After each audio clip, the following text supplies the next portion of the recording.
আজকে এমন একটা চা দেখাবো যেই চাটা দেখে আমি আজকে নিজেই অবাক হয়ে গেছি যে এরকম 3 লেয়ারের চা। আর এরকম চা আমি আগে কখনো দেখি নাই এই খুলনার মধ্যে, এই ফার্স্ট টাইম হচ্ছে এরকম 3 লেয়ারের চা দেখছি। অনেক ইউনিক টাইপের একটা রেসিপি। সো আসসালামু আলাইকুম everyone, this is Ariz Islam Atif. So আজকে হচ্ছে রূপসা ঘাটের ওদিকে গেছিলাম চা খাওয়ার জন্য। তো চা খাইতে যাই দেখি এখানে এরকম বলে 3 লেয়ারের চা পাওয়া যায়, সেই চা খাওয়ার জন্য তাইতে চলে আসছি। আসার পরে হচ্ছে দেখতেছিলাম মামা হচ্ছে বানাচ্ছিল 3 লেয়ারের চা। আর এই চা অনেক ইউনিক, কারণ এরকম চা হচ্ছে খুলনার মধ্যে কোথাও পাই নাই এরকম চা 3 লেয়ারের। সো এই জন্য আর একটু ইউনিক টাইপের চা, এই জন্য ট্রাই করার জন্য বেশি এক্সাইটেড ছিলাম। আর দেখতেছিলাম মামা হচ্ছে বানাচ্ছিল। তা আমি জানি না খাইতে কেমন লাগে 3 লেয়ারের চা, হয়তো মামার জিজ্ঞেস করতাম, তা মামা বললো যে 3 লেয়ারে বলে আলাদা আলাদা টেস্ট বলে পাওয়া যায়। ফার্স্ট লেয়ারে একরকম টেস্ট, সেকেন্ড লেয়ারে একরকম টেস্ট, আর থার্ড নাম্বার লেয়ারে আরেক রকম টেস্ট। তো এই জন্যই বলে ওরকম টেস্ট। আর ট্রাই করার পরেই বোঝা যাবে যে খাইতে আসলে কেমন চাটা।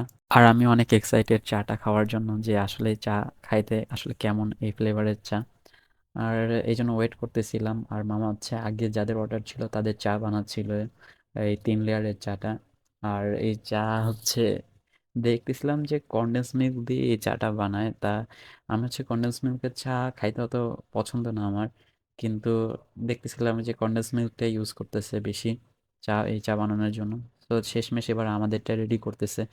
এবার আমাদের যে 2টা কাপ অর্ডার করছিলাম সেটা বানাচ্ছে। আর এই চায়ের কাপ হচ্ছে 30 টাকা করে পার কাপ আর কি, 30 টাকা করে। আর আমরা 2টা অর্ডার করছিলাম, 2টা নিয়েছিল 60 টাকা। আর এই দেখেন কনডেন্স মিল্ক ইউজ করতেছে, কারণ এই চা হচ্ছে 3টা লেয়ার বানানোর জন্য যে লাস্ট লেয়ার সেটাতে কনডেন্স মিল্ক ইউজ করে, অনেক বেশি করে কনডেন্স মিল্ক ইউজ করে। আর এই কনডেন্স মিল্কটা আমার একটুও পছন্দ না, কিন্তু এই কনডেন্স মিল্কের চা খাইতে হবে, কারণ দেখতে হবে যে 3 লেয়ারের চা কেমন খাইতে, আসলেই টেস্টটা কেমন লাগে। তো এই জন্যই আর কি খাওয়া। আর মামা দেখি কনডেন্স মিল্ক বেশি করেই দিচ্ছে। আর দেওয়ার পরে হচ্ছে এবার গরম পানি দিবে মনে হয়, গরম পানি দিয়ে তারপর হচ্ছে সে নিজের যেভাবে বানায় সেভাবে বানায় দিচ্ছে। আর এর ভিতরে আবার দেখলাম কফিও ইউজ করে। কফি, যে মিল্ক কফি পাউডার যেগুলো পাওয়া যায় 10 টাকা করে প্যাকেট, সেগুলোও দেখলাম ইউজ করে এর ভিতরে। আর মামা, বুঝলাম না যে এই চাটা আসলে খাইতে কেমনই লাগবে। তো এরপরে দেখলাম হচ্ছে মামা গরম পানি দিল। দেওয়ার পরে হচ্ছে এটা হচ্ছে এবার চামচ দিয়ে ভালো করে হচ্ছে ঘেটে নেবে, দেখলাম চামচ দিয়ে ভালো করে ঘেটে হচ্ছে গেজা টাইপের একটা বের করে ফেলায়।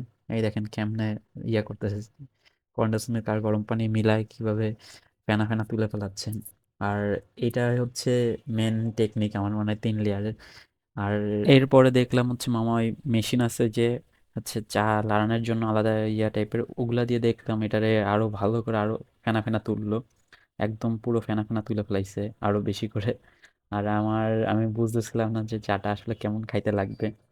আর চায়ের টেস্টটা বললে, আমার যদি আমি বলি খাওয়ার পরে বুঝলাম যে এই চাটা ওরকম আহামরি টেস্ট না, দেখতেই যেরকম 3 লেয়ারের চা, বাট খেয়ে আপনি ওরকম মজা পাবেন না। কারণ এই যেরকম আপনি চিন্তা করছেন যে 3 লেয়ারের চা হয়তো বা কিরকম, আমি যেরকম ফার্স্টে চিন্তা করছিলাম যে খাইতে মনে হয় অসাধারণ লাগবে, বাট যখন ট্রাই করছি তখন বুঝলাম যে 3 লেয়ারের চা হচ্ছে দেখতেই হচ্ছে সুন্দর লাগে, কিন্তু টেস্ট করতে ওরকম কিছুই লাগে না। কারণ আপনার নিচের দিকে প্রচুর মিষ্টি, কারণ নিচের দিকে কনডেন্স মিল্ক দিয়ে ভালো করে ইয়ে করা, তো এই জন্য আর কি কনডেন্স মিল্কের টেস্টটা হচ্ছে নিচের দিকে পাবেন।